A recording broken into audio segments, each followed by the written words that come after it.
అప్పుడే ఉగాది పండగ సురువైంది. ఈ ఏడాది పేరు దుర్ముఖి నామ సంవత్సరం.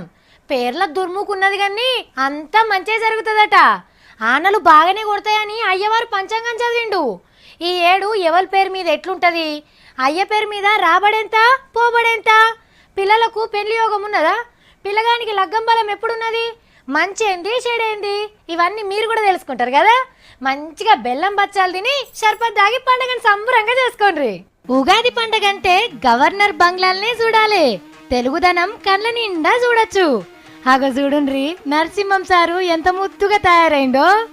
ఆంధ్ర తెలంగాణకు పొత్తుల గవర్నర్ కదా, గందుకే రెండు రాష్ట్రాల లీడర్లను, ఆఫీసర్లను, ముఖ్యులను, ఆయన దోస్తులను పండగకు పిలువనంపుకున్నాడు.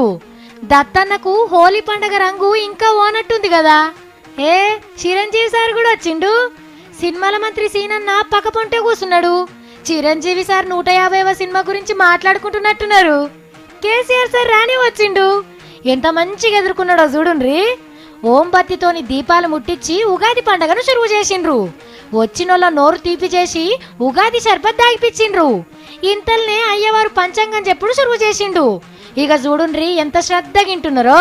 రెండు రాష్ట్రాల పాలకులు కావచ్చు, మన పాలకులు ఎవరైతే ఉన్నారో అందరూ కూడా నదీమ తల్లులు, నదులను అనుసంధానము చేసేటువంటి ప్రక్రియ ఏదైతే ఉందో అది చాలా విశేషమైనటువంటి ఏకాగ్రతతో దాన్ని ప్రయత్నిస్తారు. సఫలీకృతము కావడానికి కూడా అవకాశం ఉంది. శాస్త్రజ్ఞులు చెప్పేదాన్ని బట్టి, పంతులు గారు చెప్పిన దాన్ని బట్టి కూడా మంచి వర్షపాతం ఉంటుంది. ఈసారి కరువు పరిస్థితి ఉండదని చెప్పినారు. అది అందరికి కూడా మనందరికీ చాలా సంతోషకరమైన విషయం.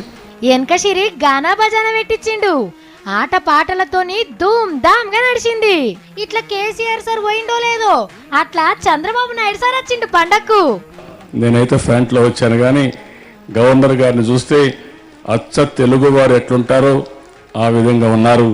దానికి కూడా మనస్ఫూర్తిగా అభినందిస్తున్నాను. దుర్ముఖి నామ సంవత్సరం అంటే దుర్ముఖి అనే పేరు చూస్తేనే అందరికి ఒక భయం వస్తుంది. నృసింహ అవతారం అనేది ఒక దుర్ముఖి అవతారం చూసేదానికి, కానీ అది చేసిందేమో మంచి పని, హిరణ్యకశిపు వధం చేసింది.